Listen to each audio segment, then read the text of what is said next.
A system of incremental and progressive improvements. I mean, it sounds like going to the gym, but it's actually Medallion architecture, which is what we're going to be digging into today on the Data Radio Show.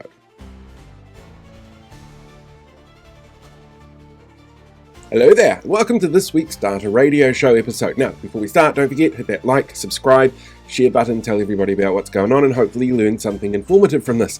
In this week's episode, Sam's going to be sitting down and having a chat to Patrick O'Halloran, who works for Wherescape, which is a large automation company. And they're going to be talking in particular around Medallion architecture, which is a way to logically organize data in a lakehouse. And it works through incremental improvements, going through raw integration, filtered, cleaned, augmented information, and then business level aggregates in what they call bronze, silver, and gold levels. But I'm going to leave it to the experts to discuss this one because, well, they're the experts. So let's jump over to that conversation with Sam and Patrick. Hello, listeners and viewers. Today I'm joined by Patrick O'Halloran. He's from Wherescape, and he's going to be talking to us a little bit about the evolution of Medallion architecture and how Wherescape and the automation platform from Wherescape helps data engineers effectively navigate the world of Databricks and how to use Medallion architecture. Hello. I'm tempted to say good morning, but I keep remembering that I don't know what time it is. There we go. How are you doing today, Patrick? Doing quite well. It's a nice cool day. Our heat wave's finally over, so I'm tempted to open the doors and just enjoy the nice weather outside. Excellent. Yes, I heard this morning that it's unseasonably warm for Halloween in the States. I guess, Patrick, where I wanted to start was picking up on a newsletter that we published recently about Medallion architecture. For those listeners and viewers that are new to Medallion architecture, can you give us an idea of what it is and why it's useful? Sure. So it's more of they call it an architecture, but really it's a methodology. It's a way you process data. So data warehouses, and I do a lot of talks about this, and I always preface it by saying data warehouse is sort of, I don't want to say an archaic term, but a dated term. So whether there's a data lake, data lakehouse, data warehouse, data mart, data whatever, I just call it the data foundation, your large historical curated data set that you're using. They've really changed a lot in the last 10 years. And 10 years ago, I'm sure they changed a lot from the 10 years before that. But there's more data, more sources, and more emphasis on the business analysts and data scientists. And especially now, you can't go through a webinar without saying AI, without AI using that data as well. So if you're merging Excel spreadsheets, a couple of Excel spreadsheets, if you're pulling data from one or two, maybe SQL Server databases that are on-prem, it's pretty easy to get curated data into some format that people can see and people can use. But with this growth of not just data, but data sources, there needs to be some sort of process for getting data from raw data to useful information. And the Medallion architecture, in one way, shape, or form, has always been around. Databricks has named it and has given labels to these things. But basically, there's an ingestion layer, there is a curation layer, and there's a presentation layer, which Databricks calls bronze, silver, and gold. And the idea of the bronze level, the ingestion, is you bring in data from all of your data sources, so databases, JSON files, REST APIs, Excel spreadsheets, files, pictures, whatever it is, with as minimal change as possible. And that allows a few different things. Primarily, it allows auditability. I can go back and look at my raw data coming from my source systems. Maybe my source system purges data every 90 days, and I want to see what did I load 6 months ago. That's kind of the purpose of the bronze layer. Bring in raw data, process it as little as possible, no data quality checks, very little manipulation. You always want to be able to recreate what you had. The next layer is the silver layer, where you're starting to do processing and curation. You're denormalizing, you're merging data from multiple sources. If you're familiar with data mesh as I don't want to call it a methodology, a philosophy, I guess, where you're creating data products. You're not just creating a data warehouse, but you're creating products for a customer, or data about a student, or data about a product, whatever it is. That's kind of where the silver layer is. You've merged data from multiple sources, you've curated it, you've done quality checks, and then the third layer, the gold layer, is called the semantic layer, the presentation layer, the gold layer. That's where you get data in a format that can be useful to the analysts, people who are using Tableau, Power BI, Looker, Yellowfin, whatever it is, to do their analysis and answer business results. So those three functions, ingestion, curation, and presentation, have always been there in one way, shape, or form. It's just that Databricks has called them bronze, silver, and gold, and then built the Databricks tool set around that to help build those three things. And I guess for those also not familiar with what Wherescape offers in this space, maybe join the dots between that approach and how an automation platform like Wherescape helps. Sure. It used to be simple. We used to describe ourselves as data warehouse automation. But again, the term data warehouse has been overcome by other terms. So we generally say data automation now.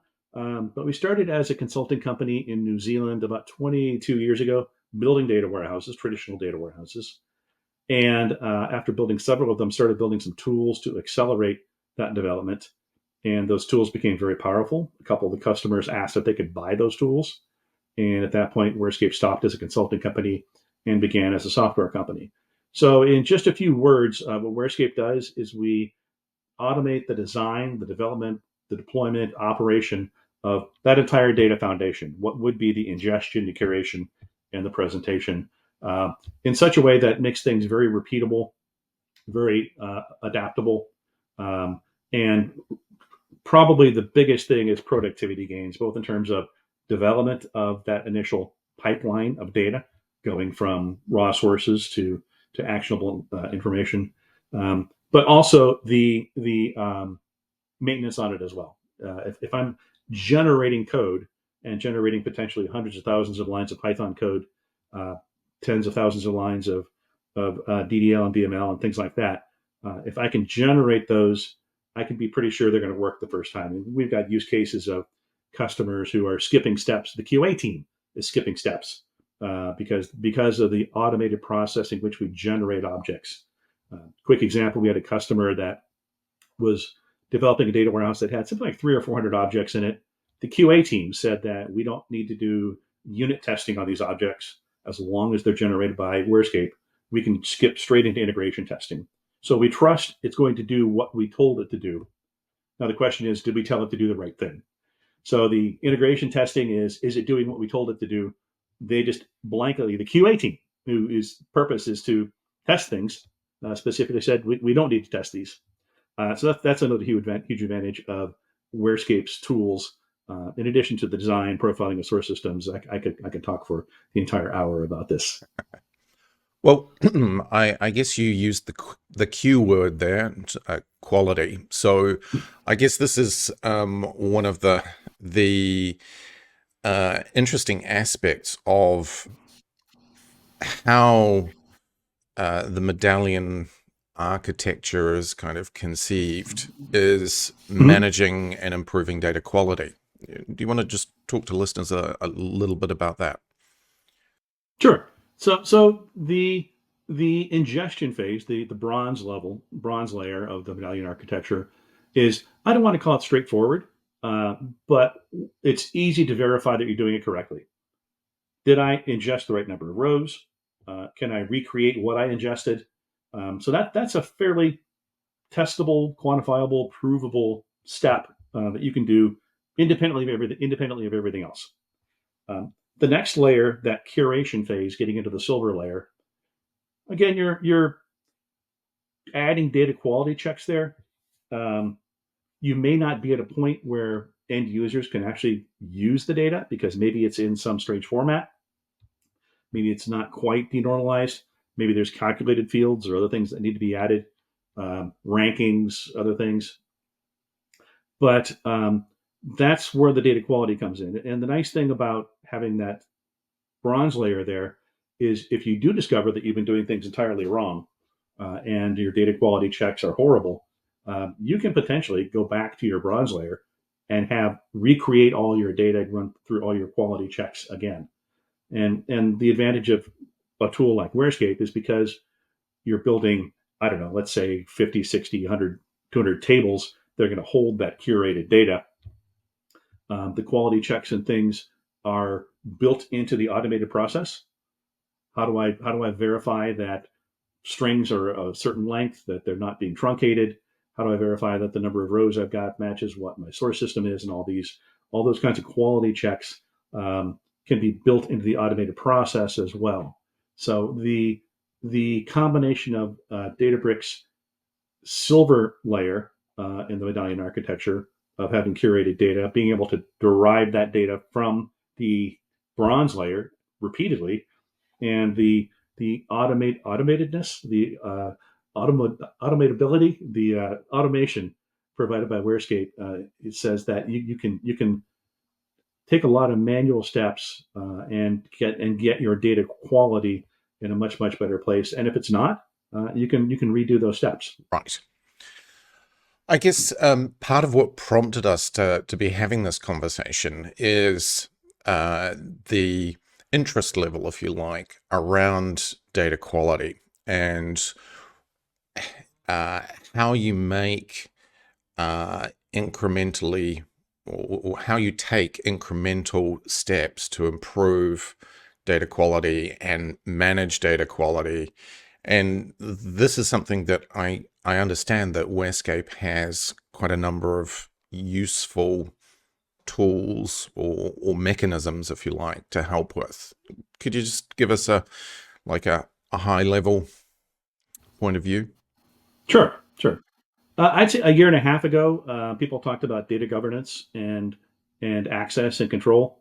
But since, again, to mention the phrase AI, since that's really come to the forefront in the last year and a half, data quality is the number one thing. You feed in bad data, you get bad results. So again, that idea of automation. If I've got character strings I need to check, I can do profiling through Wherescape of my source systems. So I can get reports on null percentages, min values, max values, whatever metrics I want. I can add my own custom metrics as I profile my source system. Again, whether that's an ODBC connection, a REST, a JSON file, Excel spreadsheet, whatever it is. That allows me as either an architect or an engineer to look at the source system and say, is the data here problematic? Is referential integrity a problem? Do I have parent-child relationships in my source system where you've got orphaned records? Those kinds of checks I can put in early on, if not before the ingestion phase. Actually, I could do it before the ingestion phase, even before I design that part. Just run the quality checks on the source system, again, with the out-of-the-box metrics or the custom metrics I can write. And then I can go back to the source system and say, source system owners, and ask them, why is the data so bad? And they may or may not have an answer, but at least I'll know that some data I can trust more than other data. I suppose, would you say that that is quite relevant when it comes to training data for AI models or LLMs? Yeah. Oh, absolutely. Yeah, even if you're not even just training a machine, even if you're just feeding data into an AI engine to generate something, do predictive analysis, whatever it is. Yeah, if I give it, I don't know, 10, 20, 50 terabytes of data or 100 gigabytes, however much it is, and 10% of that is crap, I'm going to get bad results. The thing about these deterministic solutions or tools is that you don't know exactly what they're doing. An example I use is a long time, ever this 10 plus years ago, someone was trying to train an AI machine to recognize pictures of happy people from pictures of sad people. And they put tens of thousands of pictures through this engine, Yeah. trying to train it to tell what's happy and what's sad. And on their data sets, it was very, very successful and worked very well. As soon as they started introducing other data sets, they realized what they trained it to do was to tell pictures of people who are indoors versus people who are outdoors. People who are outdoors tended to look happier than people who are indoors. Um, that's a bias Right. of data Yeah. selection, more so than data quality. But data quality can lead to just as bad results. If you've got summation fields that don't match the sum of all the individual things that's adding up together, that's just going to confuse your AI engine you're trying to train. And as I said, since it's non-deterministic, you don't know what it's going to learn and what rules it's going to derive. Yeah, I suppose from a governance standpoint, this concept of shall we say rubbish in and rubbish out, is particularly relevant when it comes to inference. And I guess an example that I'm familiar with, and it's not exactly in the space, but the unconscious bias that there lies in data sets is probably the hardest thing to weed out, and it's quite difficult to do up front for the reasons that you were describing, that you don't know how the data is going to be used. The example that I can think of is the Shirley card. I don't know whether you're familiar with the mistyping of images. So the Shirley card was something that Kodak used to get color balance right in film developing days. Okay. The challenge with the Shirley card is that the color balance was all skewed towards Europeans or Caucasian people. So what they saw over time was the mistyping of, so old images were of people of color were not correctly color balanced. They were actually skewed more towards Caucasians. And so, there's this famous story of Google mistyping images of people of color as baboons and gorillas.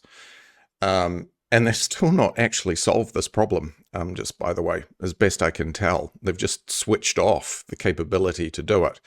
And it all can be traced back to the color balancing in film photography, that just the algorithms couldn't tell the difference between a black person and an animal with fur that was black as well.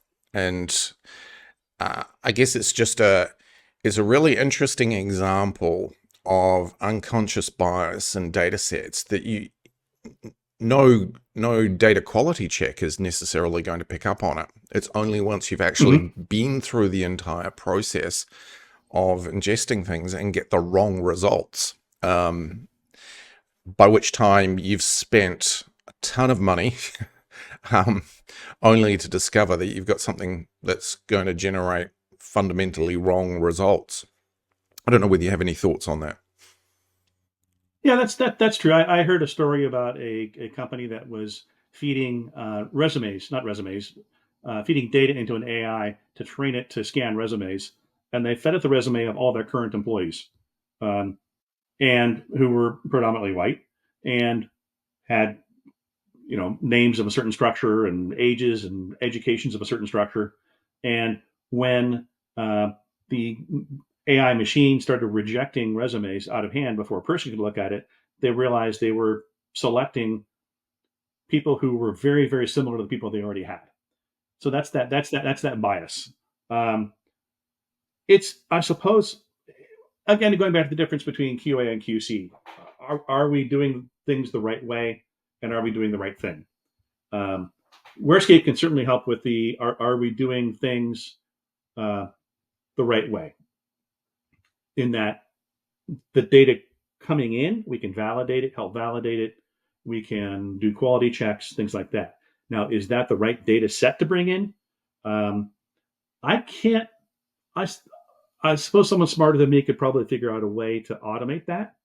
But right now, if you give me a data set, I don't know what data is missing. I don't know if there's inherent bias in that.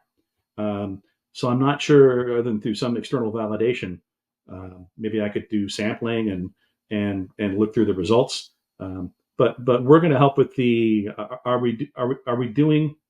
Is the data curated in the sense that it's past all the rules we set in place?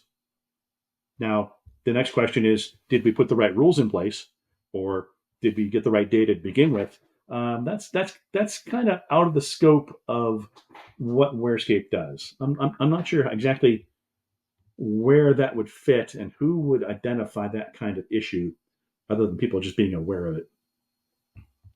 I suppose it's a question of your governance, your policy side of things, essentially the ethics of what it is that you're doing.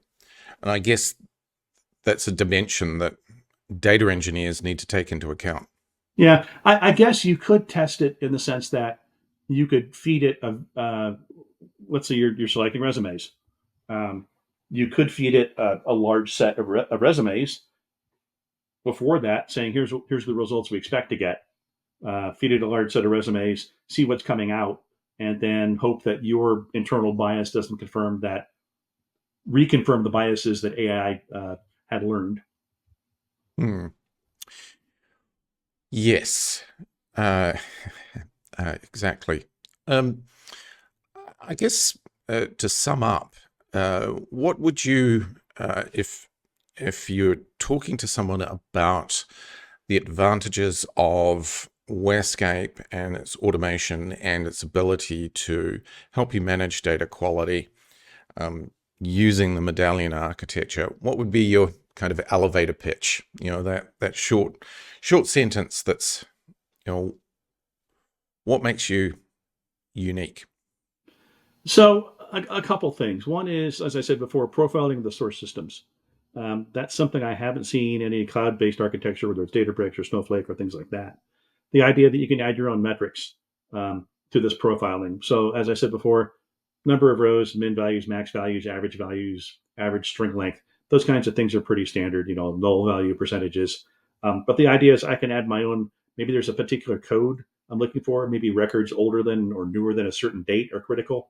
If the nice thing is that I can, instead of manually running these SQL statements or checks on my data, I can incorporate them as rules. The 3D product, the design and profiling tool is entirely rules and metadata driven.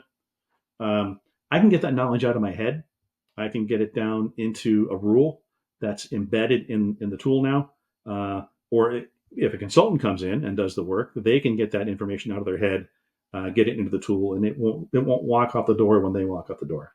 Basically, any repeatable, mechanical, repetitive steps that are pattern-based, I can build into the tool. It's an incredibly flexible tool. And that allows you to first check the data coming in, and then once you've got it ingested in the bronze layer, it helps you move it to the silver layer by automating and allowing you to automate the rules of data quality. So whether you do the work or I do the work or someone else does the work, it's done in a very, very consistent way. Super. Well, I think that's probably as good a place as any to draw a line under our conversation. So, Patrick, thanks so much for joining us once again. Your insights have been illuminating. Good. Thank you. I appreciate it. These are fun to do.